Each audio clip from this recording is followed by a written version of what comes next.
Assalamualaikum warahmatullahi wabarakatuh. Perkenalkan, nama saya Nabila Dwi Putri dengan NIM 241401012. Di sini saya akan memenuhi tugas individu dengan mata kuliah tafsir tarbawi dengan surah At-Tahrim ayat 10 sampai 12.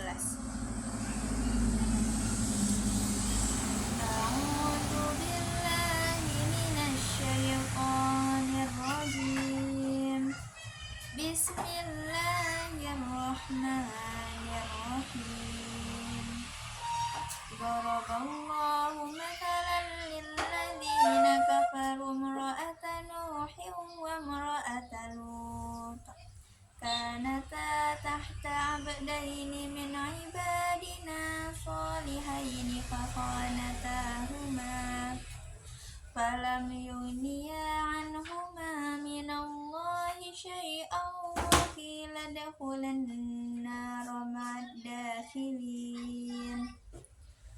Wa daraballahu mathalan lilladzina amanu imra'ata fir'aun idh qalat rabbi ibni li 'indaka baitan fil jannati wa najjini min fir'aun wa 'amalihi wa najjini minal qaumiz zalimin. Wa Maryam ibnata Imran allati ahsanat farjaha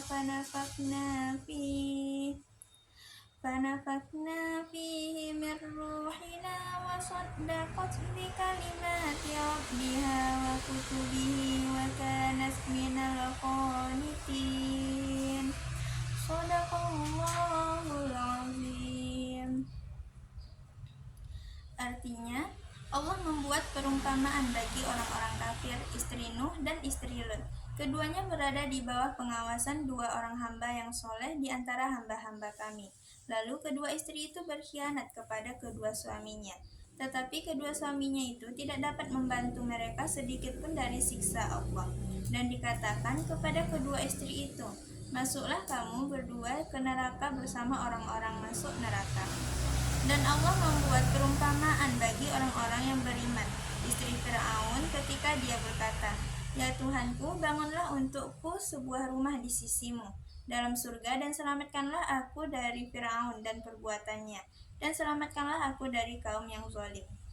Dan Maryam putri Imran yang memelihara kehormatannya, maka kami tiupkan ke dalam rahimnya sebagian dari ruh ciptaan kami, dan dia membenarkan kalimat-kalimat Tuhannya dan kitab-kitabnya, dan dia termasuk orang-orang yang taat.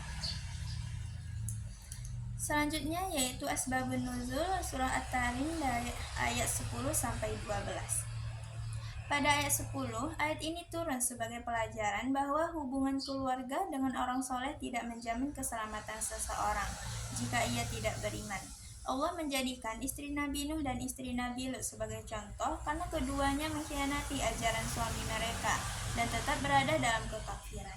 Ayat ini juga menjadi peringatan bagi siapa saja yang mengandalkan status dan keturunan tanpa memperkuat iman dan amal. Selanjutnya asbabun nuzul yang terdapat pada ayat 11. Ayat ini diturunkan untuk menunjukkan bahwa seseorang dapat menjadi mulia di sisi Allah meskipun hidup di lingkungan yang buruk. Asiyah tetap beriman kepada Allah walaupun hidup bersama Firaun yang mengaku sebagai Tuhan dan sangat zalim. Keteguhan iman Asiyah dijadikan sebagai teladan bagi kaum mukminin, khususnya ketika menghadapi tekanan dan ujian. Pada ayat 12, ayat ini turun untuk memuji dan menjadikan Maryam sebagai teladan karena kesucian, ketaatan dan keimanannya kepada Allah.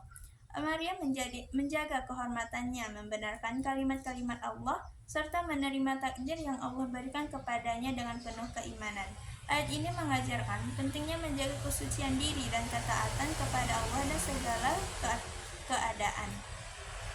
Selanjutnya yaitu nilai-nilai pendidikan yang terdapat dalam surah At-Tahrim ayat 10 sampai 12. Nilai pendidikan yang pertama itu nilai keimanan atau akidah. Ayat ini menegaskan bahwa keselamatan seseorang itu bergantung pada iman dan amalnya sendiri. Kedekatannya dengan orang soleh atau memiliki keluarga yang baik itu tidak akan bermanfaat jika tidak disertai dengan keimanan yang kuat. Yang kedua yaitu nilai tanggung jawab pribadi. Setiap manusia bertanggung jawab atas perbuatannya di hadapan Allah. Istri Nabi Nuh dan Nabi Lut tetap mendapatkan hukuman karena kekafiran mereka, meskipun mereka adalah istri para nabi. Yang ketiga yaitu nilai keteladanan. Allah menghadirkan Aisyah dan Maryam sebagai teladan bagi umat manusia. Keduanya menunjukkan sikap sabar, taat, dan teguh dalam menjalankan perintah Allah meskipun menghadapi berbagai ujian. Yang keempat yaitu nilai kesabaran. Aisyah tetap mempertahankan keimanannya meskipun hidup bersama Fir'aun yang zalim.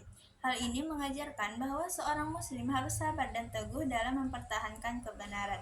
Yang kelima yaitu nilai kemandirian spiritual. Ayat ini mengajarkan bahwa keimanan seseorang tidak boleh bergantung pada lingkungan atau keluarganya.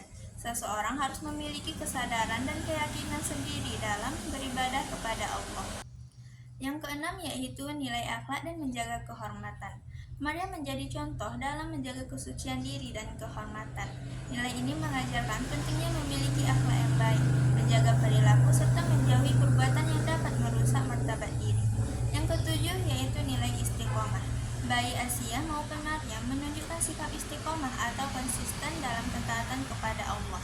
Mereka tetap berpegang pada kebenaran meskipun menghadapi tekanan, fitnah, dan cobaan yang berat. Dan nilai yang terakhir yaitu nilai optimisme dan tawakal. Asia dan Maryam selalu bersandar kepada Allah dalam menghadapi ujian hidup.